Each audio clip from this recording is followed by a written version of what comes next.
사도행전 강의 26번째고요. 제목은 기고만장입니다. 사도행전 8장 1절에서 4절까지 말씀 같이 한 목소리로 보도록 하겠습니다. 네, 8장 1절에서 4절입니다. 시작. 사울은 그가 죽임당함을 마땅히 여기더라. 그 날에 예루살렘에 있는 교회에 큰 박해가 있어 사도 외에는 다 유다와 사마리아와 모든 땅으로 흩어지니라. 경건한 사람들이 스데반을 장사하고 위하여 크게 울더라.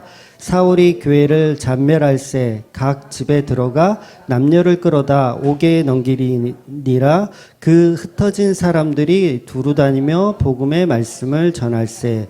아멘. 네, 오늘은 사도행전 이제 8장을 이제 들어왔습니다. 이제 7장 스데반의 설교를 마무리했고요. 이제 8장으로 들어와서 이제 빌립 집사가 이제 본격적으로 이제 등장을 합니다.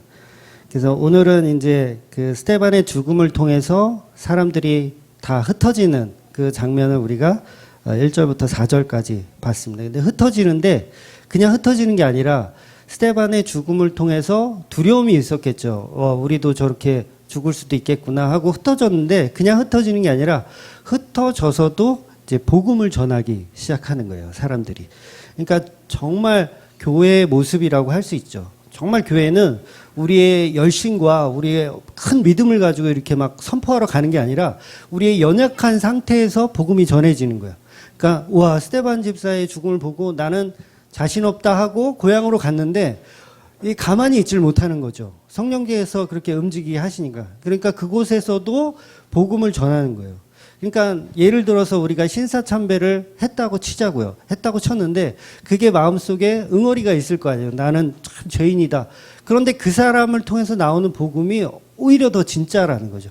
나는 신사참배를 안 했어. 나는 절 안 했고 일본 놈들한테 나는 떳떳했어. 믿음을 지켰어. 라고 복음을 전하는 것보다도 오히려 더 하나님은 연약한 사람을 들어서 믿음 없는 사람을 들어서 사용하기를 즐겨 하신다는 거죠. 그게 오늘 본문의 핵심입니다. 그래서 우리가 구원의 개념을 잘 이해할 필요가 있어요. 구원의 개념을. 그러니까 초신자 수준에서는 구원은 그냥 회심하고 돌이켜서 구원을 받는 개념으로 알고 계시지만 그것은 우리 입장에서 생각하는 구원의 시각일 뿐이고 예수님께서 이 땅에 오실 때 인간을 구원하는 것이 목적으로 다 알고 계시잖아요. 그죠? 물론 그게 틀린 말은 아니에요. 예수님께서 이 땅에 오셨을 때 우리를 구원하시려고 오셨습니다. 그런데 조금 더 정확하게는 우리를 구원하는 게 목적이 아니라 우리의 구원을 통해서 하나님께 영광을 돌리는 것이 목적이에요. 그러니까 사실은 보다 정확한 목적은 우리의 구원이 아니고 하나님께 영광을 돌리기 위해서 예수님께서는 이 땅에 오셔서 십자가를 지신 거죠. 그래서 그 교회가 구원이 되는 거예요. 교회가 왜 구원이 돼요? 우리의 구원을 위해서 구원되는 게 아니라 하나님의 영광을 위해서 교회가 구원이 되는 거예요. 이거 완전히 다르죠. 비슷한 것 같지만 다릅니다. 그러니까 인간의 구원은 본질적으로 하나님의 목적의 결과가 아닌 거예요. 그러니까 하나님은 인간을 구원하시기 위한 것이 최종 목적이 아니라 최종 목적은 하나님께 영광을 돌리는 게 최종 목적이라는 거죠. 그러니까 이 세상의 창조의 목적 자체가 인간 창조가 목적이 아니에요. 그러니까 이 천지를 창조한 이유가 우리를 사랑해서 우리를 이렇게 피조물로 창조하는 게 그게 목적이 아니라 창조를 통해서 하나님께 영광을 돌리기 위한 거. 그러니까 우리는 늘 주인이 아닌 거죠.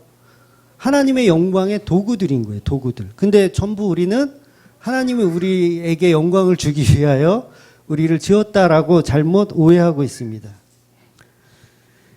그래서 인간의 구원도 결국은 하나님이 인간을 위한 게 아니라 하나님이 하나님을 위한 거예요. 좀 어렵긴 해요. 그래서 우리는 이거를 이제 흔히 휴머니즘이라 그래서 인간이 영광을 돌려야 한다. 인간을 하나님이 사랑하신다. 뭐 이런 쪽으로 자꾸 발전하게 돼 있습니다. 그런데 진정한 개혁주의, 복음주의는 아니에요. 인간은 없어지고 전부 그 자리에 하나님의 영광만 나타나는 게 그게 바른 복음입니다. 근데 지금의 교회들의 가르침은 전부 이 휴머니즘에서 벗어나질 못하고 있어요. 인본주의에서 못 벗어나고 있습니다. 모든 만물의 주인이고 영광은 하나님께 받으셔야 되는데 그 하나님이 받아야 할 영광들을 우리 인간들이 중간에서 다 가로채고 있는 거예요. 그러니까 이것을 선악과 먹은 죄인이라고 하는 거예요. 그러니까 선악과를 먹어서 나도 하나님처럼 되고 싶다는 그 마음 때문에 하나님께서 가져가야 할 영광을 중간에 우리가 막 가로채는 거죠. 하나님 우리가 영광을 받기를 원한다고 막 이렇게 거짓말을 하는 거죠. 한마디로. 그러니까 이사야서 43장 21절 볼게요. 네, 너무 잘 아는 말씀이죠. 이 백성은 내가 나를 위하여 지었나니 나를 찬송하게 하려 함이니라. 그러니까 이 백성은 너희를 위해서 너희를 지은 게 아니라 하나님을 위해서. 이 백성은 내가 나를 위해서 지었다. 그런 말인 거예요. 그러니까 너희들은 찬송하려고 찬송받게 하려고 내가 찬송받게 하려고 지었다라는 거예요. 그러니까 예수님께서 신랑으로 오셔서 신부를 데리러 오신 것은 이 땅에 있는 신부가 주인공이 아니고 우리가 주인공이 아니고 예수이신 신랑이 주인공이라는 거예요. 근데 우리는 그게 싫잖아요. 내가 주인공이고 싶어. 여러분 결혼식의 주인공은 누굽니까? 신부잖아요. 신부. 그러니까 우리 휴머니즘은 항상 신부예요. 하얀 웨딩드레스 딱 입고 신랑은 좀 거지 같아도 돼. 신부는 그날 예뻐야 돼요. 신부는. 그게 휴머니즘이라는 거예요. 그런데 하나님 말씀하시는 그 구원의 그 대상들은 신부는 주인공이 아니고 신랑이 주인공입니다. 그러니까 창조 자체가 누구를 위한 거예요? 사람을 위해? 교회를 위해? 절대 아닙니다. 창조 자체는 하나님을 위한 거예요. 하나님을 위한 거. 그러니까 인간을 주인으로 만드는 게 뭐예요? 그게 종교고 그게 불교잖아요. 불교. 천상천하 유아 독존. 이게 불교잖아요. 인간이 아주 위대하다. 인간은 대단하다. 근데 기독교는 성도들에게 이 천상천하 유아 독존을 가리키지 않아요. 당신은 하나님의 아들이라고 가르치지 않아야 됩니다. 이거 반쪽짜리 복음이라고 제가 말씀드렸잖아요.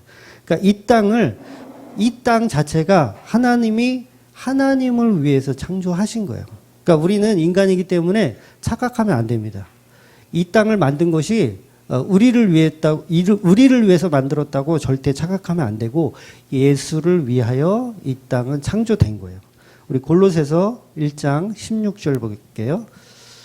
시작. 만물이 그에게서 창조되되 하늘과 땅에서 보이는 것들과 보이지 않는 것들과 혹은 왕권들이나 주권이나 통치자들이나 권세들이나 만물이 다 그로 말미암고 그를 위하여 창조되었고, 그러니까 그를 말미암고 그를 위하여 창조되었고, 그러니까 예수를 얘기하는 거예요. 예수를 위하여 창조된 거예요. 전부 다.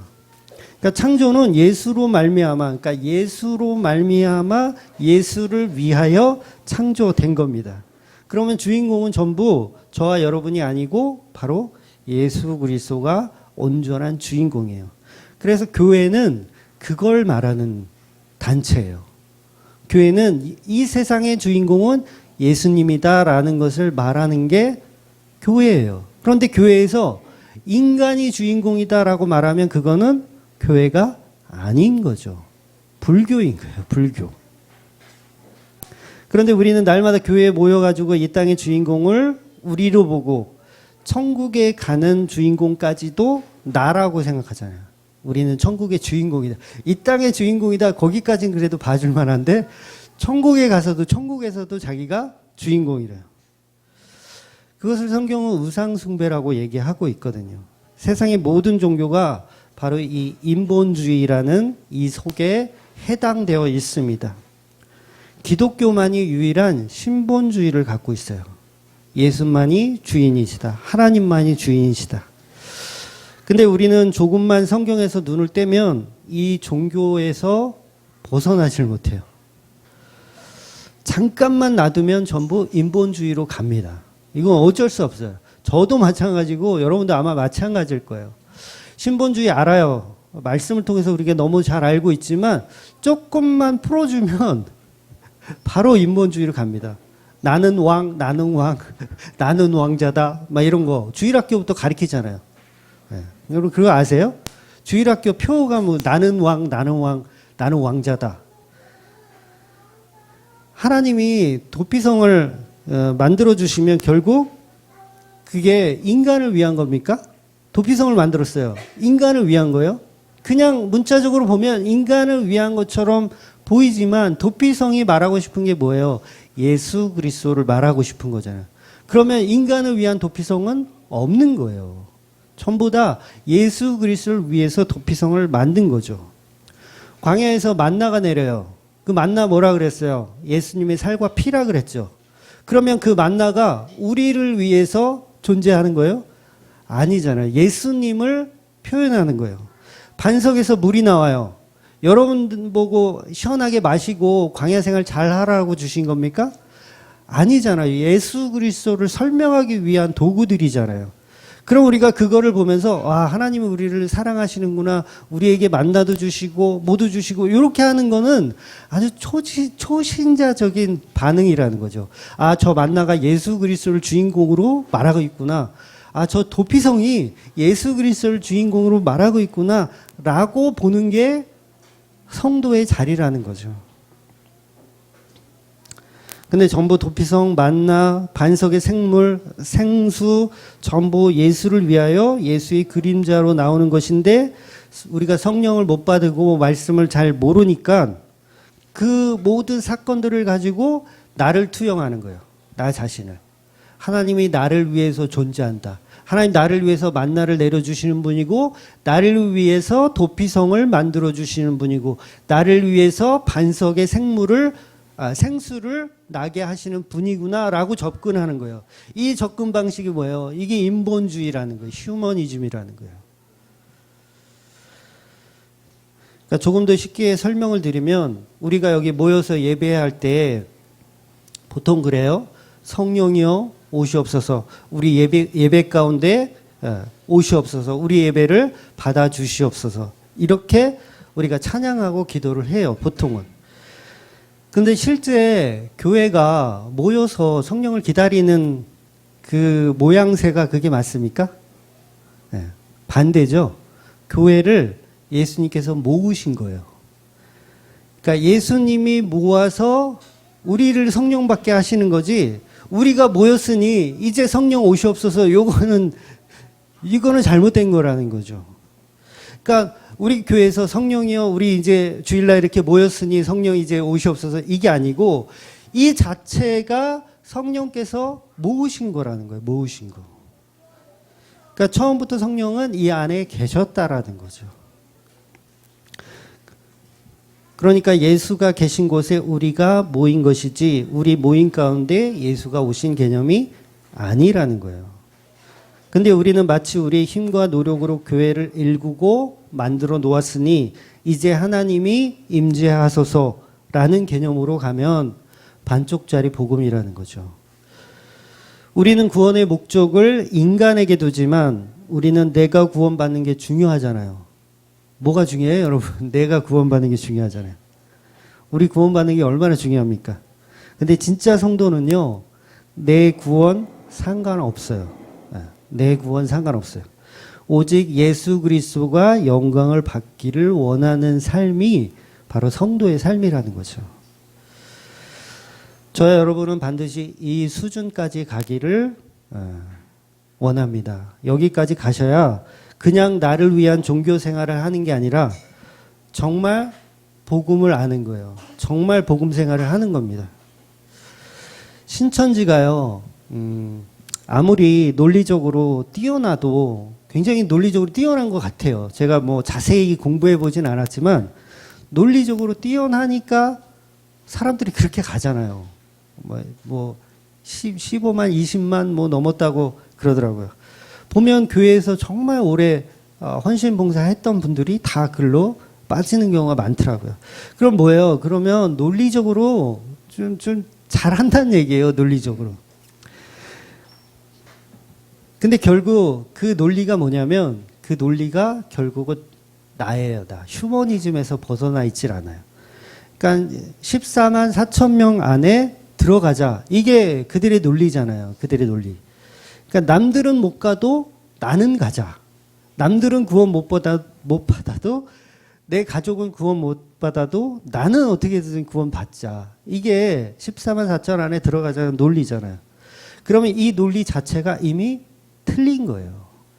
그러니까 복음은 어떤 거냐면 나는 구원을 받지 못하더라도 하나님께 영광을 돌릴 수 있는 자가 성도라는 거죠.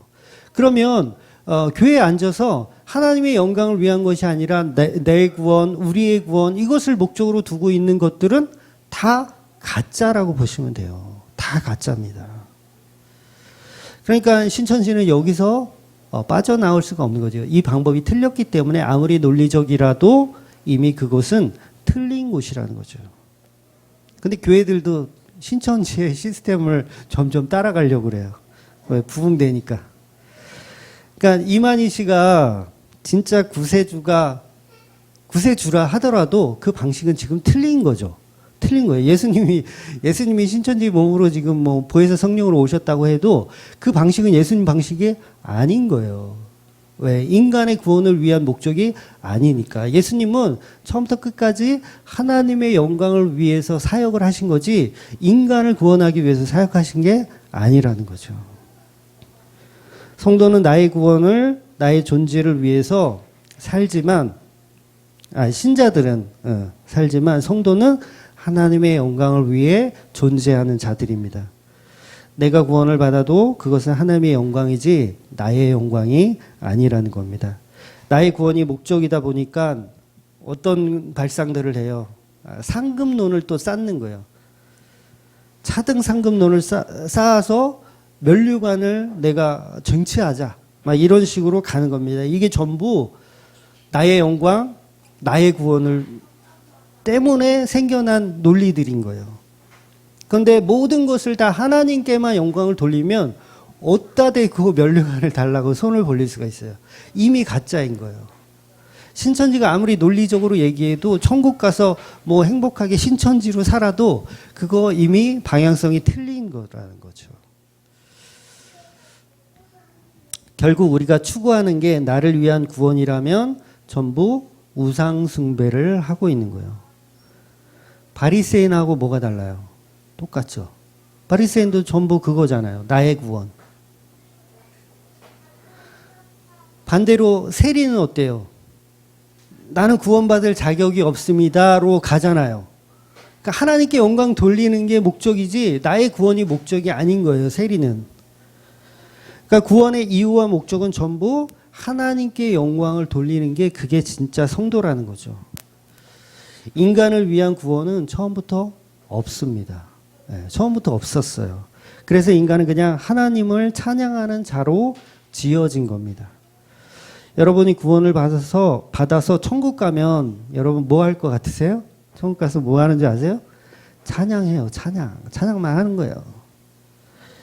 거기서 내가 뭐 영광 받고 뭐 이게 면류관 쓰고 왕 노릇하고 이거 잘못된 사고와 사상이에요. 찬양하는 거예요. 찬양이 뭐예요? 나는 피조물입니다. 나는 하나님의 종입니다. 그러니까 찬양하는 거 아니에요. 그런 찬양만 하는 곳이라고요. 천국은. 내가 왕이 되어서 내가 떵떵거리고 사는 곳이 아니라 나는 찬양하는 자로 천국에 사는 거예요. 내가 이 땅에서 나의 구원을 위해 얼마나 많은 노력을 했는지 서로 우리는 간증하고 다니잖아요. 이 땅에서 우리가 구원을 위해서 얼마나 노력했는지 서로 간증해. 그런 이야기 천국 가서도 하실 것 같아요? 내가 이 땅에서 내가 얼마나 예배를 잘 드렸는지, 내가 얼마나 교회를 열심히 섬겼는지, 이거 성도들끼리 모여가지고 막 서로 자랑할까요? 이거 이미 지옥인 거예요, 그러면. 자랑할 것이 아무것도 없어요. 모든 영광을 하나님께 돌리는 거예요. 그게 천국의 자리고 성도가 있는 교회의 모습도 동일합니다. 여기서 자기 잘나는 척을 하고 자기의 어떤 뽐내기 위한 그런 장소가 아니라는 거죠. 모든 포커스는 전부 예수의 영광을 위하여 맞춰져 있습니다. 그래서 성경을 그 진리로 보셔야 됩니다. 그러니까 인본주의라는 이단 같은 데에 빠지시면 절대로 안 돼요. 그러니까 뭐 이단들이 많지만 그 중에서 가장 무서운 이단, 그리고 가장 널리 퍼져 있는 이단이 바로 인본주의라는 이단이에요. 내가 왕이 되는 거. 예수를 제쳐두고 내가 왕이 되는 거. 그러니까 복음주의 안에서도 있습니다. 많아요. 네, 잘 분별하셔야 됩니다. 구원은 정확히 어떤 거냐면 흙이라고 하는 흑암과 공허의 상태로 죽어서 하나님의 형상인 예수라는 빛으로 우리가 다시 지어지는 거예요. 재창조되어지는 거예요. 그러니까 다시 흙의 존재가 되는 거죠. 티끌이고 먼지인 존재가 되어서 재창조되는 게 바로 구원입니다. 그러니까 회개하고 돌이키는 개념 아닌 거예요. 네. 구원은 온전히 티끌로 먼지로 죽었다가 다시 만드는 거예요. 그러니까 만들었는데, 하나님 만들었는데 이게 범죄하였어. 그러면 야 정신 차려. 넌 그렇게 위해서 지은 게 아니야. 이렇게 가르치고 이렇게 해가지고 다시 구원시키는 게 아니라 다시 다 어떻게 해요? 티끌로 부셔버리는 거예요. 다 부셔버리고 다시 짓는 거예요. 다시 짓는. 이 재창조 개념이에요. 구원은 이런 개념이라고요. 그러니까 여기에 토를 달 수가 없는 거죠. 저 사람은 왜 지옥 가요? 라고 얘기할 수가 없는 거예요. 전부 다 티끌로 먼지로 다시 만들어서 재창조하는 개념이기 때문에 그래요. 그러니까 그게 은혜인 거죠. 그러니까 회개하고 돌이키는 개념이 사실은 아닌 거예요. 그거는 불교에서 얘기하는 방식입니다. 기독교는 그렇게 얘기하지 않아요. 완전히 죽은 상태에서 다시 창조를 하는 거예요. 그러니까 우리가 완전하다라고 착각을 하니까 뭐예요? 돌이키고 회개하면 구원받는다라고 착각하는 거예요. 그게 구원파예요, 여러분. 복음주의 안에서도 구원파하고 복음하고 이렇게 헷갈리시는 분들이 가끔 질문을 이렇게 하시거든요. 완전히 다릅니다. 구원파는 완전한 이단이고요. 우리 복음주의는 전혀 다른 내용을 가지고 있어요. 구원파는 한마디로 돌이키고 회개한다. 돌이키고 회개한다. 그리고 하나님의 자녀가 됐으니 우리는 죄가 없다. 이렇게 보는 거예요. 전혀 다른 겁니다. 그러니까 몇 시 몇 초 언제 예수 믿었냐고 그런 질문을 하는 거예요. 아니요. 몇 시 몇 초에 예수 믿는 게 아니고요. 우리는 죽은 거예요. 죽은 거. 완전히 흙이고 티끌의 상태로 간 겁니다. 그래서 예수님한테 니고데모가 찾아와서 질문하잖아요. 어떻게 해야 우리가 구원을 받냐고 질문하니까 예수님께서 뭐라 그래요? 너 다시 태어나야 돼. 너 거듭나야 돼. 엄마 뱃속에 들어갔다가 다시 태어납니까? 막 이렇게 질문하잖아요. 네, 맞아요. 다시 태어나는 거예요. 죽었다가 다시 태어나는 거. 그게 구원인 거예요. 그러니까 너 회개하고 너 잘못한 거 돌이키고 따라와. 이게 아닌 거예요. 부자 청년에게도 그 재산을 다 팔고 오라는 게 뭐예요? 그가 할 수 없는 걸 예수님께서 보여주신 거예요. 그걸 질문하신 거예요. 네가 할 수 없는 거를 예수님께서 아시고 너 그건 못하지? 그건 뭐예요? 구원은 어떤 회개하고 돌이키고 내 재산을 팔아서 얻는 방식이 아니라 그냥 완전히 죽어야 받을 수 있는 거라는 거예요. 거듭남, 다시 태어난다는 거예요. 그래서 침례교에서는 약식으로 세례를 하지 않고 물에다 완전히 담그잖아요. 물속에다 완전히 담궈요. 어떤 아는 우리 교회 그 목사님네는 아예 그냥 바닷가를 가시더라고요. 바닷가를 가셔서 그 파도 치는 바다에 그냥 집어넣다 꺼내시더라고요. 그러니까 침례가 뭐예요? 완전히 죽었다라는 거를 표현하는 거잖아요. 근데 전부 그거를 또 문자로 또 이해하는 게 또 문제죠. 그러니까 침례교뿐만 아니고 마찬가지로 감리교나 성결교, 순복음이나 장로교까지도 전부 윤리나 도덕으로 회개를 통해서 구원을 얻는다고 가르쳐요. 네. 완전히 잘못된 내용입니다. 우리는 아무리 회개하고 돌이키고 선한 양심을 갖고 살아도 천국에 갈 수 있는 존재가 못 돼요. 갈 수가 없어요. 그렇게 간다면 예수님의 십자가는 이미 필요가 없는 거예요. 우리는 십자가에서 완전히 다 티끌이고 먼지인 상태로 죽어야 하는 겁니다. 회개라는 것은 우리가 십자가에 완전히 죽었다입니다. 우리는 다시 티끌이요 먼지가 되었다인 거예요. 그런데 예수로 인하여서 그 십자가로 인하여서 재창조되었다라고 고백하는 사람이 바로 회개한 사람이라는 거죠. 이 부분이 이제 창세기 내내 설명되어진 이야기입니다. 우리 시편 103편 14절 16절 보겠습니다. 시작. 이는 그가 우리의 체질을 아시며 우리가 단지 먼지뿐임을 기억하심이로다. 인생은 그 날이 풀과 같으며 그 영화가 들의 꽃과 같도다. 그것은 바람이 지나가면 없어지나니 그 있던 자리도 다시 알지 못하거니와. 고린도후서 5장 17절. 그런즉 누구든지 그리스도 안에 있으면 새로운 피조물이라. 이전 것은 지나갔으니 보라 새 것이 되었도다. 그러니까 새 것은 죽고 다시 만들어진 걸 새 것이라고 하는 거예요. 그래서 자꾸 제가 재창조 이렇게 노래를 부르는 겁니다. 구원은 재창조이지 윤리나 도덕으로 회개해서 용서받는 개념이 아닌 거예요.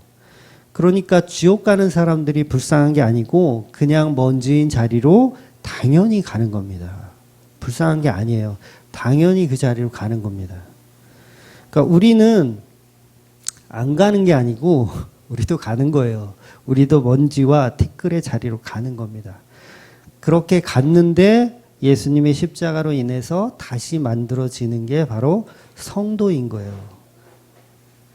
그러니까 창세기 내내 그 말씀을 설명하고 있어요. 그러니까 거기에 있는 인간의 가치가 눈꼽만큼도 없죠. 내가 회심하고 회개해서 내가 참회해서 내가 반성해서 이게 뭐예요? 전부 종교예요. 종교. 스님들이 맨날 하는 게 이거잖아요.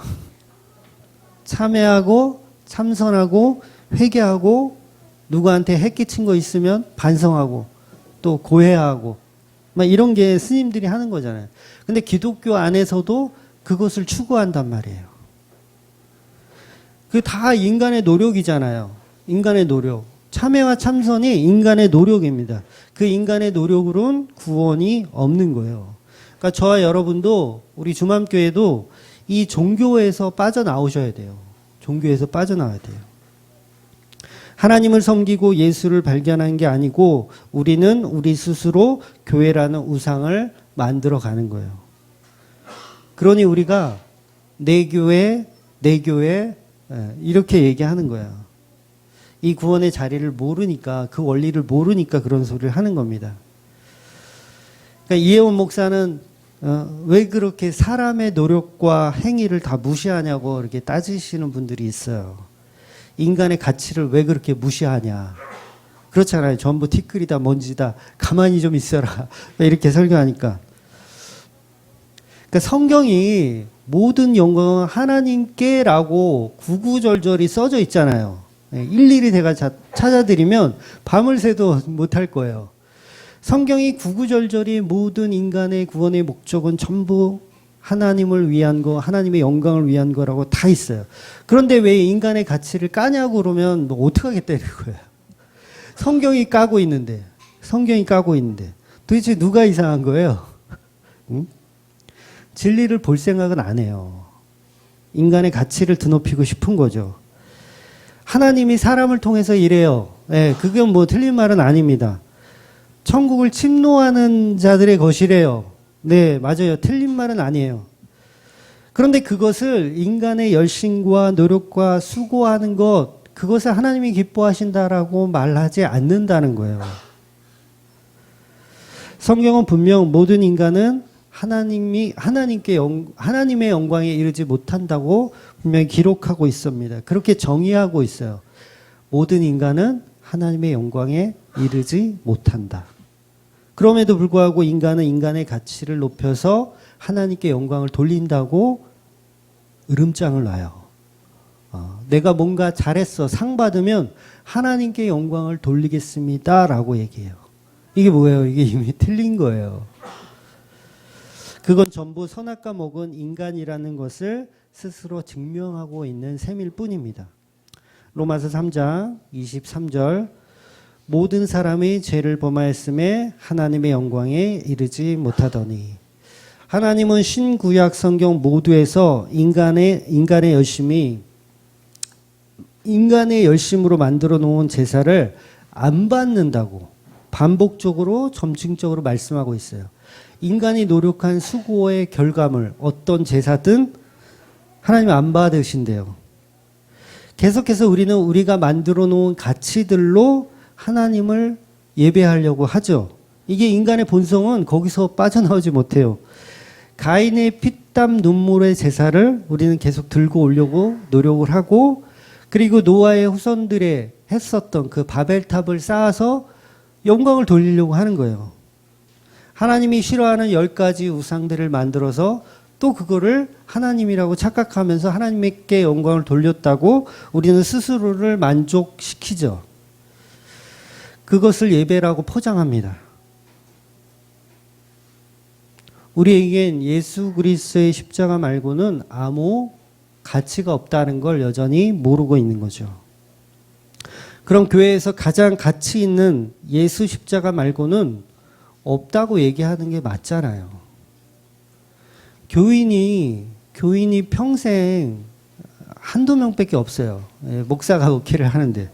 그런데 그곳에서 예수 그리스도의 십자가를 선포하는 곳이라면 그것은 교회인 거예요. 그런데 수천 명이 모여있지만 인간의 가치와 비전을 내놓고 인간의 피땀 눈물을 가져와서 하나님께 영광을 돌리자라고 말하는 곳이라면 그곳에 수만 명이 모여 있어도 그것은 교회가 아닌 거예요. 그래서 하나님이 쓰시는 자들은 비전 없고 믿음 없고 쓸데없는 자들을 하나님께서 사용하시는 거예요.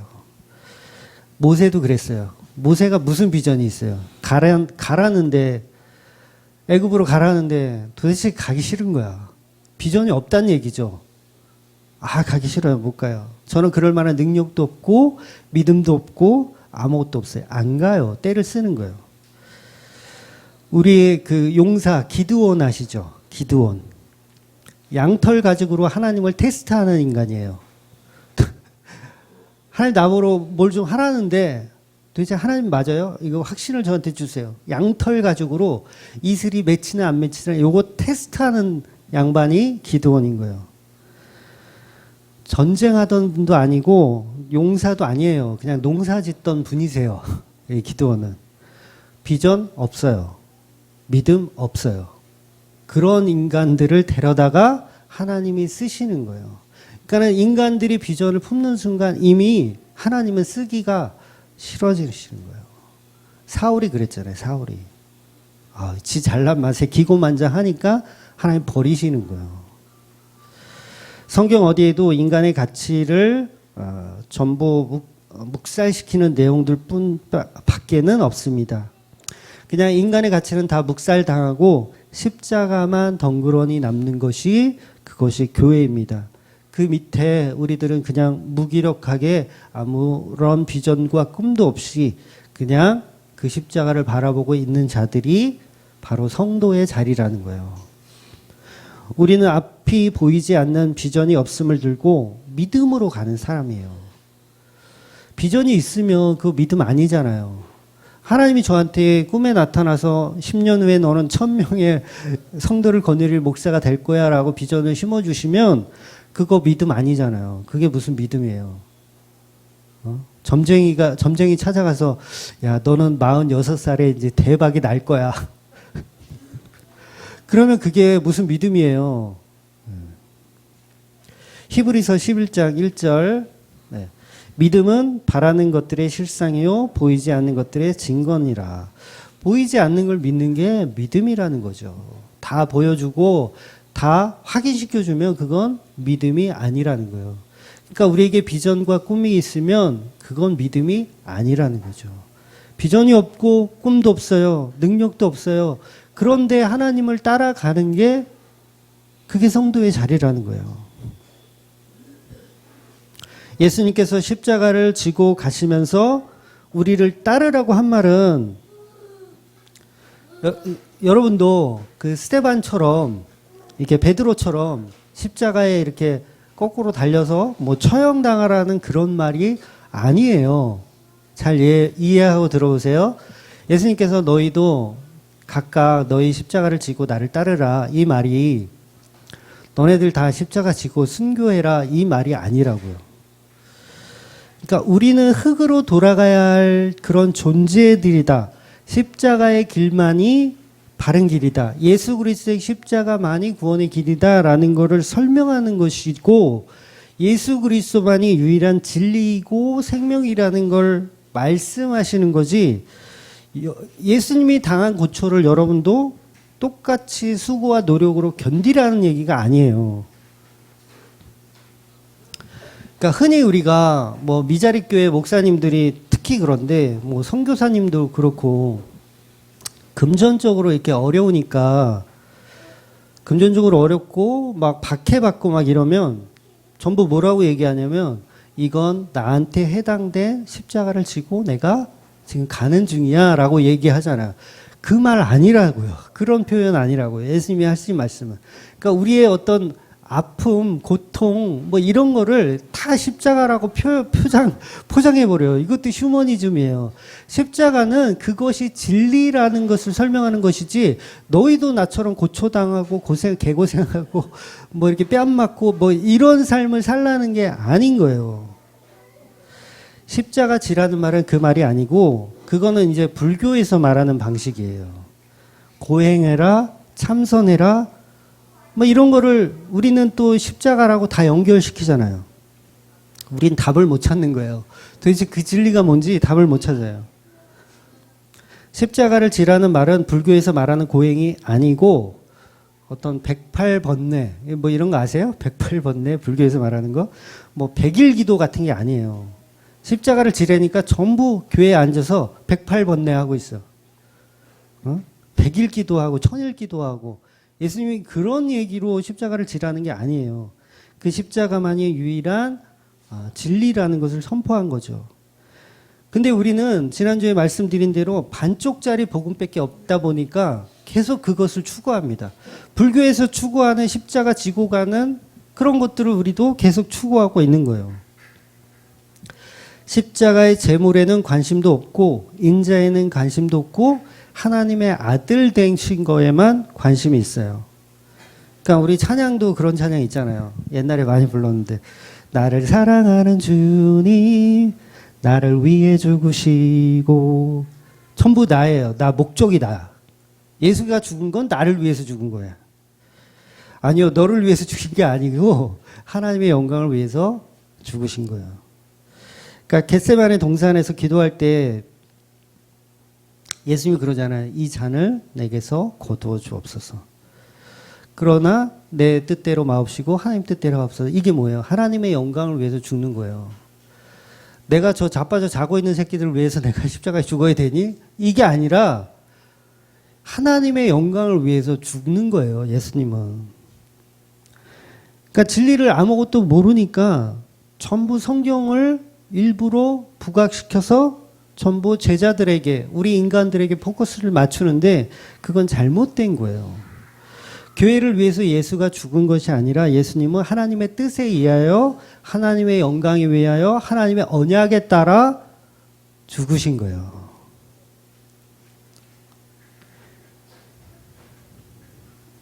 그리고 그 죽으신 그 다음이 이제 교회 사랑인 거예요. 신부 사랑인 거예요. 그러니까 순서가 바뀌어 있잖아요. 우리는 하나님 우리를 먼저 사랑하시고 그 다음에 영광이다. 아니요, 하나님의 영광이 최우선이었던 거예요. 그러니까 우리가 성경을 전부 아들 된 자 나, 양자 된 자 나, 하나님의 양자 된 자, 요것으로 이렇게 집약시켜서 성경을 해석하기를 원해요. 그러니까 하나님은 나를 사랑하신다. 물론 그게 틀린 말은 아니에요. 그게 제가 지금 그걸 부정하는 게 아니라 틀린 말은 아니지만, 성경에서 말하는 하나님의 아들은 오직 예수 그리스도 한 분밖에 없습니다. 여러분, 우리가 그걸 착각하면 안 돼요. 우리는 다 흙이고 재창조된 성도예요. 예수님도 피조물입니까? 예수님도 흙의 상태로 갔다가 창조된 예수님이에요? 아니잖아요. 예수님이 달라요. 우리하고 달라요. 하나님의 아들은 오직 예수 그리스도밖에 없는 거예요. 우리는 피조물입니다. 피조물. 자꾸 우리가 하나님처럼 되려고 하는 것, 예수처럼 되려고 하는 것, 하나님의 아들 되려고 하는 것, 전부 선악과 먹은 죄인의 모습에서나 발견할 수 있는 거예요. 계속해서 우리가 신의 아들이라고 주장을 해요. 말로는 그렇게 안 하지만 전부 신의 아들이야. 교회 가보면 전부 신의 아들만 다 앉아 있어. 우리는 신의 아들이고 아버지가 우리를 구원하러 오셨다. 전부 이렇게 보는 거죠.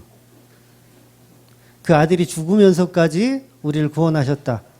예수님 우리 형이고 우리는 작은 아들이다. 그런데 성경은 그것을 전부 부정하고 따라오라는 거예요. 그게 십자가 지라는 겁니다. 그거 부인하라고. 너 하나님의 아들이야? 너 아니야. 그거 부인하고 십자가 지고 따라와 이거야. 그러니까 우리는 왕의 아들이다. 창조자 하나님의 아들이다. 여러분이 하나님 아들입니까? 하나님의 아들이에요? 또 이러면 또 이제 또 생각이 달라지지. 그 조현병 아시죠? 조현병. 조현병 환자들도 아니고 왜들 그런지 모르겠어요. 전에 그 조현병 앓고 있는 분을 제가 알고 계신 분이 있는데, 그분은 좀 어떤 조현병이 있냐면 본인이 하나님의 딸이래요. 하나님 딸이래요. 실제로 남자분인데 하나님 딸이래. 그래서 하나님 딸이기 때문에 하여튼 그렇게 정말 믿고 있어요. 조현병인 거죠. 그러니까 뼛속까지 자기는 하나님의 딸이라고 믿고 있어요. 그러니까 예수님은 자기 오빠래요. 조현병이죠. 100% 조현병이에요. 그래서 병원에 가시라고 제가 얘기를 했는데 병원에 가도 의사들이 자기 말을 안 믿어준대요. 심한 거죠. 보세요. 근데 교회 안에서 전부 자기들이 하나님의 아들이래요. 이 조현병 환자하고 뭐가 다르냐고요. 똑같죠.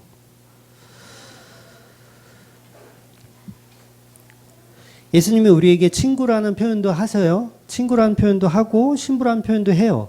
성경은 실제로 우리를 하나님의 아들이라는 표현도 실제로 하고 있어요. 그런 것 때문에 이제 부각이 되는 건데 그게 얼마나 은혜입니까? 그게 은혜예요. 근데 우리가 그 은혜에 대한 감흥이 없다 보니까 그거를 현실화시키고 싶어 하는 거예요. 이미 뼛속까지 우리는 하나님의 아들이라고 이야기하고 주장하고 싶은 거죠. 그러니까 친구라는 표현, 신부라는 표현이 은혜가 안 되니까 그냥 아들의 자리로 가버리는 거예요. 그러니까 예수가 있어야 할 그 아들의 자리를 내가 들어가 버리는 거예요. 내가 들어가 버리는 거. 그래서 교회에 가르치는 내용이 우리는 하나님의 자녀이니 세상에서 가치를 챙겨라. 거룩한 성부가 되어라. 거룩한 부자. 그러니까 목적이 이끄는 삶을 살아라. 세상을 바꿔라 라고 가리키는 건 전부 이단입니다. 제가 노골적으로 말씀드릴게요. 그거 전부 이단이에요. 그러니까 성경은 소돔과 고모라를 탈출하라고 말하지 애굽에서 탈출하라고 말하지 그 세상의 가치를 챙기라고 말하지 않습니다. 예수님이 하나님의 아들인데 십자가를 왜 지고 고통을 당하십니까? 그게 자기 부인이잖아요. 예수님 하나님의 아들이에요. 십자가 왜 져요? 근데 그 하나님의 아들의 자리를 부인하고 십자가 지시는 거예요. 나는 하나님의 아들 아니다라고 얘기하는 거예요. 예수님이 십자가에서. 나는 하나님의 아들 아니다. 하나님 어찌하여 나를 버리시나이까. 이 말씀하는 게 예수님이시잖아요. 그 자리를 부인하는 거예요. 부인하는 거. 그럼 성도의 모습은 어때야 돼요? 그 자리 부인해야죠. 너 하나님의 자녀다라고 성경에 아무리 써져 있어도 우리는 그걸 부인하는 자가 돼야 돼요. 근데 우리가 그거 써져 있다 그래서 와, 우리는 하나님의 자녀다. 우리는 왕이다. 막 이러고 있는 거죠. 아니요. 우리는 예수님이 부인하신 것처럼 우리도 그 자리를 부인하는 자리에 서는 사람들이에요. 나는 재물입니다. 나는 하나님의 피조물입니다. 나는 가죽옷입니다. 나는 어린 양입니다. 하나님의 아들 아니고 인자입니다. 사람의 아들입니다. 요게 예수님이 다 하신 거예요. 이게 십자가란 말이에요. 그거 지고 너희가 따라오라는 거예요. 그거 지고 그 십자가. 뭐야? 하나님의 아들 자리 부인하고 따라오라는 게 십자가를 지고 따라오라는 거예요. 근데 전부 교회에 앉아가지고 하나님 앞에 떼쓰잖아요. 나 하나님의 아들인데 왜 하나님 나 안 챙겨주냐고 떼쓰잖아요. 예수님도 하나님의 아들이라는 자리를 십자가에서 부인하셨는데 우리가 전부 성경을 짜집게 해서 자기 좋을 대로 해석을 하는 겁니다. 예수님은 하나님의 아들이라는 자리를 내어놓고 죄인의 모습으로 자기를 부인하고 십자가에 지신 거예요. 이 땅에 오신 그 자체가 하나님의 자리를 버리고 오신 거예요. 보좌를 버리고 오신 거예요. 하나님의 아들이라는 걸 거부하고 오신 거란 말이에요. 근데 성도들은 전부 자기가 하나님의 아들이라고 있으면 예수님이 얼마나 속 터지시겠어요. 마치 모세가 왕자의 자리를 버리고 미디안으로 간 것처럼 예수님도 왕자의 자리를 버리고 십자가라는 자기 부인을 하신 겁니다. 누구를 위해서? 교회를 위해서? 땡 아니고 하나님의 영광을 위해서 하신 거예요. 물론 그 영광 안에 교회가 존재하지만 우선순위는 바뀌어 있는 거죠. 우리는 하나님의 자녀가 맞아요. 제가 그 말을 지금 부인하자는 게 아닙니다. 부정하자는 게 아니에요. 우리는 하나님의 자녀가 맞습니다. 제가 이 명제를 부정하는 게 아니라 지금 우리의 접근 방식이 완전히 잘못됐다라는 거예요. 예수님께서 나 하나님의 아들 아니야. 난 제물로 왔어. 라고 얘기한다고 해서 하나님의 아들의 자리가 부정당하는 건 아니잖아요. 그럼에도 불구하고 그렇게 말씀하시는 거잖아요. 그럼 우리가 우리 하나님의 자녀 아니야? 우리는 피조물에 불과해? 우린 죄인이야? 라고 얘기한다고 해서 하나님의 자녀의 자리가 부정당하는 게 아니라는 거죠. 무슨 말인지 이해하시죠? 무조건 인간의 구원은 하나님의 영광이 최우선되어야 하는 겁니다. 우리가 뭘 하든 전부 하나님의 영광을 위해서 해야 하는 겁니다. 성도는 전부 하나님의 영광을 위해 사는 존재들인 거예요. 그러니까 우리가 그 하나님의 영광을 위한 존재가 되는 게 아니라 하나님이 그렇게 만들어 가시는 거예요. 그러니까 얼마나 박진감이 넘치고 얼마나 신나는지 몰라요. 그냥 인간은 전부 하나님의 영광의 자리로 사는 사람들이에요. 우리의 노력과 수고가 아니라 하나님이 그렇게 만들어 가시는 겁니다. 고린도전서 10장 31절 그런즉 너희가 먹든지 마시든지 무엇을 하든지 다 하나님의 영광을 위하여 하라. 그럼 우리가 구원받아서 하나님의 자녀로 살아가는 모습은 무엇입니까? 우리가 계속해서 그 십자가를 지고 간다는 것은 어떤 모습이 맞냐고요. 그러니까 우리는 죄인이고 십자가가 아니면 흙이고 먼지인 상태로 있어야 한다는 걸 고백하는 자가 바로 십자가를 지는 거예요. 그러니까 예수 없이는 한순간도 못 사는 자들이 바로 성도라는 거죠. 이걸 모르면서 우리가 어떻게 하나님의 자녀라는 얘기를 하냐고요. 네, 하나님 자녀 맞아요. 틀린 얘기는 아니에요. 하나님 자녀이지만 하나님의 자녀라고 말할 수가 없는 거예요. 돌아온 탕자가 나 우리 아버지 아들이라고 말할 수가 없는 거예요. 저는 죄인입니다. 죄인이라고 고백한다고 해서 그 아들 된 자리가 부정당하는 건 아니잖아요.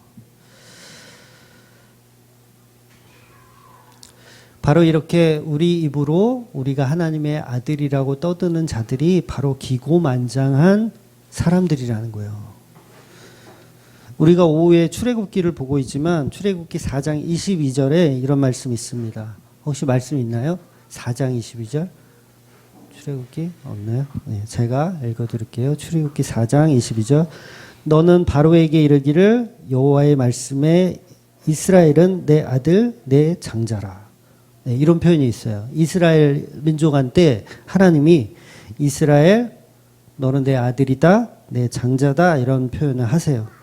이스라엘 모든 백성이 하나님의 아들이고 장자라고 하니까 우리는 기고만장해지는 거예요. 와, 우리는 선민이다. 우리는 하나님이 선택한 아들이다. 이쪽으로 발전하는 게 뭐예요? 이게 바리새인이라는 거예요. 바리새인. 결국은 광야에서 전부 죽여버릴 놈들이라는 걸 모르고 있어요. 모르고 있어요. 자기들은 선택받은 선민이래. 근데 광야에서 다 죽여버리시잖아요. 하나님이. 40년 동안. 다 죽여버리세요. 전부 흙으로 만들어버린 작업 하시는 거예요. 재창조에 대한 개념이 없는 거죠. 모르는 거죠. 저와 여러분은 하나님의 아들이라는 칭호를 받지만 그 칭호로 인해서 우리는 광야에서 다 죽는 자들이에요. 교회에서 전부 자기가 하나님의 아들이라고 박박 우기면 하나님의 이스라엘 백성을 아들이라고 칭한 것처럼 결국 다 죽여버리시는 거예요. 예수를 누가 죽였습니까? 우리가 죽였죠. 또 한편으론 하나님이 죽이신 거예요. 하나님이 자기 아들을 죽이신 거예요. 아들의 자리는 죽는 자리예요. 죽는 자리. 왜 자꾸 기고만장하세요? 하나님의 아들이라고 떵떵거리고 살라 그러세요. 하나님의 아들이기 때문에 우리는 죽어야 되는 거예요. 이스라엘은 광야에서 성막을 만들고 전부 죽어 없어지는 티끌이고 먼지가 됐어요. 네. 결국 이 말씀이 뭐예요? 이 출애굽기에 있는 이 말씀이 이스라엘은 하나님의 아들이라는 이 표현이 너희들을 통해서 예수 그리스도가 태어난다 이 말을 하고 있는 거잖아요. 성막이 전부 예수 그리스도를 상징하고 있거든요. 그러니까 이 아들들은 그 성막을 짓고 죽는 거예요. 우리는 예수 그리스도의 통로들인 거죠. 통로들. 그래서 하나님 말씀하시는 아들은 오직 예수 그리스도밖에는 없습니다. 우리가 전하는 것은 예수가 하나님의 아들이다라는 거 전하는 거예요. 내가 하나님의 아들이다 이거 전하는 게 아니라 전도할 때 그러죠. 하나님 믿으면은 하나님이 우리를 자녀 삼아 주셔서 얼마나 행복하게 잘 사는지 몰라. 이게 복음 아니고요. 예수 그리스도가 하나님의 아들이다. 요거 전하는 게 복음이라는 거예요. 거기에는 내가 없어요.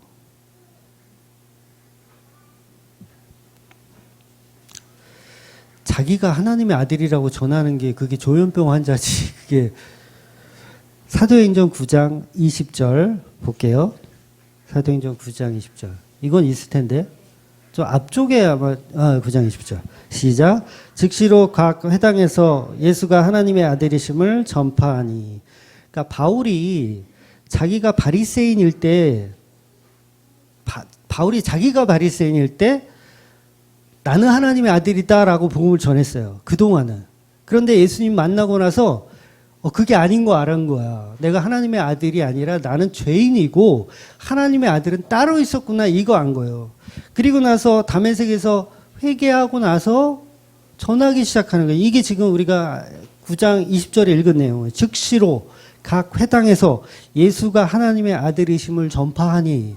그동안 내가 하나님의 아들이었는데 그거를 안 전하고 이제는 예수가 하나님의 아들임을 전하는 거예요. 그럼 저와 여러분은 어때야 돼요? 나는 죄인이구나. 나 하나님의 아들 아니구나. 나는 죄인이고 하나님의 아들은 예수님이구나. 그거 전하는 게 복음 전하는 겁니다. 저와 여러분도 예수를 하나님 아들로 전해야지 자기가 하나님의 아들로 전하면 그건 잘못된 거예요. 마가복음은 또 이렇게 시작해요. 마가복음이 어떻게 시작하나 볼게요. 시작. 하나님의 아들 예수 그리스도의 복음의 시작이라. 하나님의 아들 예수. 하나님의 아들 나가 아니고 하나님의 아들 예수의 복음의 시작이다. 복음은 그렇게 시작하는 거예요. 예수가 하나님의 아들이다라는 걸 시작하는 게 복음입니다. 근데 교회에서 전부 내가 하나님의 아들이라고 전하잖아요. 하나님이 예수님의 탄생을 애굽에게 말씀하셨으면 애굽이 하나님의 아들이 되는 거예요. 이스라엘에게 예수님이 태어나기 때문에 거기를 하나님의 아들이라고 표현한 것 뿐입니다. 그러니까 주인은 진짜 아들은 예수님인 거예요. 예수님. 마귀가 시험할 때 예수님 시험할 때 그 전제 조건이 뭔지 아세요? 네가 하나님의 아들이거든. 이거예요. 그 여러분한테 물어볼게요. 마귀가 너 하나님의 자녀냐? 라고 얘기하면 그렇지, 나는 하나님의 자녀지. 이거 뭐예요? 이미 넘어간 거예요. 예수님 뭐예요? 네가 하나님의 아들이거든 이 돌을 들어 떡으로 만들어라 이거예요. 네가 하나님의 아들이거든. 그럼 예수님은 나 하나님 아들 맞는데 내가 돌 들어 떡을 만들까? 이거 아니잖아요. 부인한 거예요. 나 하나님의 아들 아니야. 난 재물이야. 나는 어린 양이야. 나는 가지고옷이야. 이거 말씀하셨단 말이에요, 예수님이. 근데 우리는 교회에 앉아서 네, 제가 하나님의 아들 맞습니다. 제가 축복받은 사람입니다. 이러고 있잖아요. 그 얼마나 지금 복음이 왜곡되어 있냐고요. 네, 보여지니까 한번 읽을게요. 3절, 4장 3절. 시험하는 자가 예수께 나와 이르되 내가 만일 하나님의 아들이거든 명하여 이 돌들을 떡이 되게 하라. 또 6절에 그 성전 꼭대기에 세워놓고 또 말씀하십니다. 이르되 내가 만일 하나님의 아들이거든 뛰어내리라. 조건이 그거예요. 네가 하나님의 아들이거든. 이게 시험이란 말이에요. 그 우리한테 계속 그러잖아요. 마귀가 네가 하나님의 아들이거든. 네, 우리가 하나님의 아들이죠. 네. 질문할 수도 없어요. 마귀가 문제도 안 냈는데 얘는 이미 땡탈락이네. 문제도 안 냈어. 그냥 성도한테 네가 하나님의 자녀이거든. 그 다음에 떡 얘기를 해야 되는데 네, 제가 자녀 맞습니다. 이미 탈락이야. 이미 우리는 낙제 점수를 받고 신앙생활을 하고 있는 겁니다. 그래서 마귀의 시험은 예수님만 통과하는 게 맞아요. 우리는 안 되는 거예요. 그래서 우리는 마귀의 시험을 받을 자격조차 없는 존재라는 걸 성경이 우리한테 말해주고 있는 거예요. 맨날 무슨 마귀와 싸워서 이겨야 한다고 얘기를 하지만 한글도 모르는 사람한테 문제 내는 거하고 똑같아요. 네. 마귀도 어이없어요 할 거예요 지금. 예수님은 스스로가 본인이 하나님의 아들이라는 사실을 부인하시고 십자가에 달려 죽으신 겁니다. 그래서 마귀의 시험을 이기신 것은 바로 십자가의 죽으심이에요. 저와 여러분은 죽었다 깨어나도 안 돼요. 이 말씀을 계속 묵상하고 듣지 않는 이상은 계속 우리는 종노릇 하는 거예요. 마귀의 종노릇 하는 거예요. 여전히 우리는 십자가 안 지고 우리는 하나님의 아들 역할만 하겠다는 거예요. 그러니까 너희들의 각자 십자가를 지고 따라오라는 그 말은 너를 부인하라 그 말이에요. 너 하나님의 자녀야? 너 구원받았어? 그거 부인하고 따라와 그 말인 거예요. 우리는 그 시험에 통과할 인간이 아무도 없습니다. 오직 예수님만 통과할 수 있습니다. 그러니 우리는 못하니까 그 십자가만 졸졸졸졸 따라가는 거예요. 십자가만. 그게 성도입니다. 왜 우린 이미 유혹에 넘어간 자들이고 넘어갈 자들이고 이미 음란을 저지른 자들이고 신부가 될 수 없는 고멜과 같은 사람이고 결혼 상대자로 부적합한 신부들이에요. 여러분 저와 여러분 다 똑같습니다. 부적합한 며느리들이에요. 구원받기에 부적합한. 그런데 예수 그리스도의 십자가로 그게 가능하게 된 거예요. 그래서 저와 여러분 오직 그 십자가 은혜로 살려주시는 겁니다. 그러니까 자꾸 우리가 교회에서 하나님의 아들이라고 사기치지 마세요. 네. 우리는 그냥 자격 없는 며느리에 불과합니다. 이제 오늘 본문 8장으로 넘어왔습니다. 스데반 집사가 순교를 하고 스데반 집사가 순교를 한다는 것은 스데반 집사가 믿음이 좋아서가 아니에요. 여러분 잘 이해하세요? 스데반 집사가 믿음이 좋아서가 아니고 성령께서 그렇게 하신 겁니다. 그러니까 저와 여러분도 믿음을 지켜내고 순교하겠다라고 가면 잘못 보는 거예요. 성경을. 내 의가 계속 드러나는 거죠. 순교뿐만 아니고 모든 업적이 다 마찬가지입니다. 우리가 집사가 되고 장로가 되고 목사나 선교사가 되어도 다 마찬가지예요. 모든 것은 주가 하셨다. 주님이 하셨다. 라는 고백을 하는 사람이 진짜라는 거죠. 지난주에 말씀드린 대로 스데반의 순교 사건을 인해서 로마 시민권을 가진 바울이 그 바울은 이제 여기 지금 사도행전은 사울이라고 표기하는데 사울은 히브리식 발음이고요. 그다음에 바울은 로마식 발음이에요. 그래서 어떤 분들은 사울이 계명을 해서 뭐 바울이 됐다 뭐 이렇게 설명하신 분도 계신데 아닙니다. 그냥 발음이 다른 거예요. 표기 로마식 표기. 그래서 로마를 등에 업은 바리새인 출신인 이 사울이 이제 기독교를 대대적으로 공식적으로 박해하는 내용이에요. 그래서 본문 3절 보면 사울이 교회를 잔멸할세 각 집에 들어가 남녀를 끌어다가 옥에 넘기니라. 그러니까 당시 바울은 바리새인이면서 사내들인 공회원이었을 가능성이 굉장히 큽니다. 그래서 사내들인 공회원은 그 당시에 이제 국회의원들, 지금의 이제 국회의원들 같은 건데 거기에는 뭐 바리새인 출신, 사두개인 출신 막 여러 사람들이 이제 이스라엘의 그 대표하는 사람들을 뽑은 거예요. 약 70여 명으로 구성된 사내들은 공회원입니다.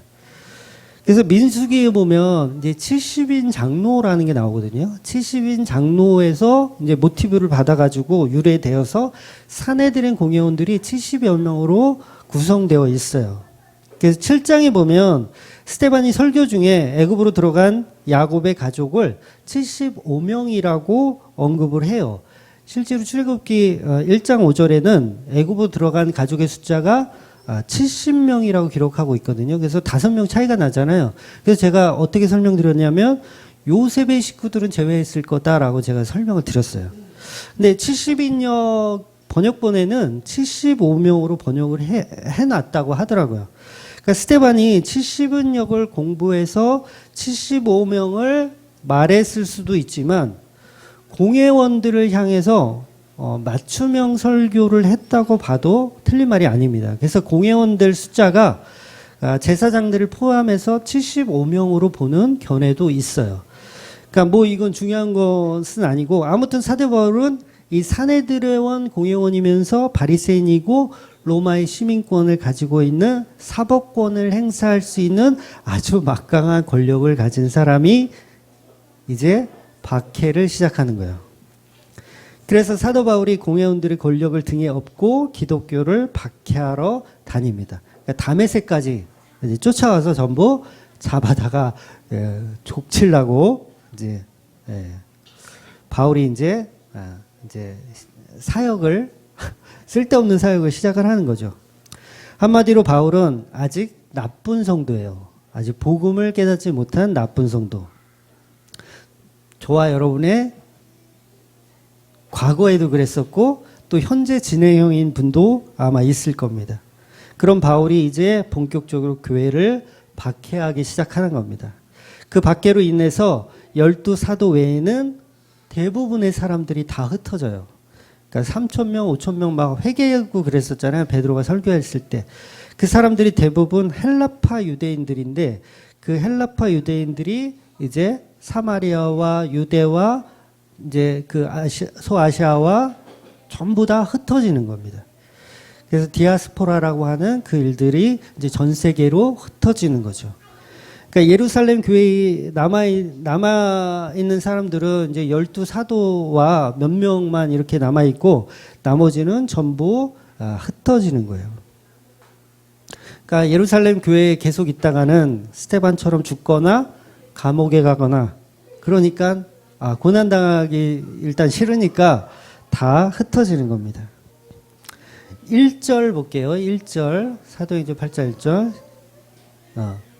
사울은 그가 죽임을 당함을 마땅히 여기더라. 그날에 예루살렘에 있는 교회에 큰 박해가 있어 사도 외에는 다 유대와 사마리아 모든 땅으로 흩어지니라. 그러니까 마땅히 여기다. 그러니까 사울은 그가 당함을 마땅히 여기다. 이 마땅히 여기다를 제가 원어로 찾아보니까 휘뉴도케어라는 단어예요. 그러니까 이 단어는요, 마땅히 여기다라는 의미보다는 허락하다, 그런 의미가 더 강하더라고요. 허락하다 또는 동의하다, 좋아하다 뭐 이런 의미가 가장 강해요. 그러니까 허락하다. 그러니까 22장 20절에 보면 바울이 예수님 만났을 때를 회상하면서 이제 스데반 순교에 대한 언급을 한 번 더 하거든요. 그때도 이 똑같은 단어를 사용해요. 이 똑같은 단어를 사용해서 표현을 하는데 마땅히 여기다 또 동의하다, 승낙하다 이런 표현을 사용합니다. 개역개정에는 찬성하다로 번역해놨더라고요. 그러니까 스데반이 죽는데 사울이 뒤에 있다가 찬성했다라고 표현하는데 정확하게는 뭐예요? 내가 허락했다예요. 허락했다. 허락했다라고 표현하는 거예요. 바로 막강한 권력을 가진 젊은 사울의 등장이란 얘기예요. 그러니까 사울이 허락하지 않으면 스데반을 죽일 수가 없던 상황인 거예요. 네. 그러니까 스데반의 죽음으로 인해서 대대적인 바리새인의 박해가 이제 시작이 되는 겁니다. 로마가 기독교를 박해하는 것이 아니고 소위 하나님의 아들들이라고 하는 하나님 잘 믿는 그 하나님의 아들들, 그 착각하는 그 자들이 교회를 박해하는 거예요. 여러분 타종교에서 먼저 기독교를 박해하지 않습니다. 하나님은 잘 믿는 자들이 교회를 먼저 박해해요. 항상 그렇더라고요. 제가 카페에도 제가 공지글을 올린 것을 아마 보셨을 거예요. 제가 공지글을 올렸어요. 자꾸 유튜브에 이렇게 댓글을 다세요. 근데 댓글 다는 분들이 다 종교인은 아니야. 네, 스님들이 좀 이렇게 달아주면 제가 좋겠는데 스님들은 안 보시나 봐. 다 일반 교인들이 댓글을 달거든요. 근데 제가 이제 댓글을 보고 다 확인해요. 보기만 해요. 확인하고 좀 이렇게 좀 복음을 아는 분이 댓글을 다는 건 제가 다 승인을 합니다. 그런데 복음을 정말 모르는 사람이 댓글을 달어 막 헛소리를 막 해내면 제가 가차없이 그냥 삭제를 해버려요. 그러니까 전에는 일일이 다 댓글을 해주고 반박을 해드리고 설명을 다 해드렸는데 이게 굉장히 소모적이더라고요. 그러니까 제가 댓글 달면 그 밑에 또 다른 엉터리 얘기를 막 하면서 그러니까 여러 사람이 보니까 안 되겠더라고요. 그래서 제가 지금은 다 삭제를 합니다. 삭제를 해요. 그러니까 초신자들도 보고 예수 안 믿는 사람들도 볼 텐데 그 비복음적인 댓글들을 보면서 혹시 나쁜 영향을 갈까봐 제가 그냥 댓글을 안 달고 삭제해버립니다. 근데 결국은 그 비복음적인 그런 댓글을 다시는 분들도요, 나중에 자기 얼굴에 침 뱉게 하는 거거든요. 제가 그런 분들도 가끔 있어요. 그러니까 처음에는 제 설교를 듣고 많이 반박하고 막 거짓 선지자라고 막 욕하고 그랬는데 나중에 들어보니까 목사님 얘기가 맞더라. 그러면서 제가 정말 죄송했었다. 제가 막 욕했었던 사람이다. 그러면서 메일 주시는 분들도 있어요. 네, 자주 있진 않지만 가끔 있습니다. 그러니까 자기 얼굴에 침 뱉게 하는 거예요. 사실은 자기가 복음을 모르고 있다는 걸 모르고 막 떠드는 거예요. 그냥 나 하나님의 아들인데 왜 인간의 노력과 수고를 다 무시하느냐 막 이런 식으로 댓글을 다십니다. 그러니까 이 모습이 뭐예요? 사실은 바울의 모습이에요. 지금 사울의 모습. 저와 여러분이 겪었던 옛날 모습이고 저도 그랬거든요. 저 인본주의자였어요. 저도. 왜 사람의 수고와 노력을 왜 무시하냐. 네. 나중에 바울이 개종하고 나서 로마의 황제의 그 숭배 사상을 반기를 들었을 때 로마가 박해를 시작하는 것이고 지금은 이제 하나님을 잘 믿는다고 하는 그 사람들이 기독교를 박해를 하고 있는 겁니다. 그러니까 그동안은 유대인들이 사형권이 없어서 제대로 된 박해를 못했는데 사울의 등장으로 인해서 얼마든지 죽일 수 있다는 것을 스데반을 통해서 본보기로 보여준 겁니다. 기독교의 박해가 시작되었고 헬라파 그리스도인들은 자기 고향으로 돌아가서 복음을 전하게 되는 겁니다. 그러니 보세요. 너희가 예루살렘과 온 유대와 사마리아 땅끝까지 이르러 복음을 전하라고 하신 그 말씀은 누구의 열심이냐고요? 하나님의 열심이었던 거예요, 결국은. 그러니까 얘네들이래.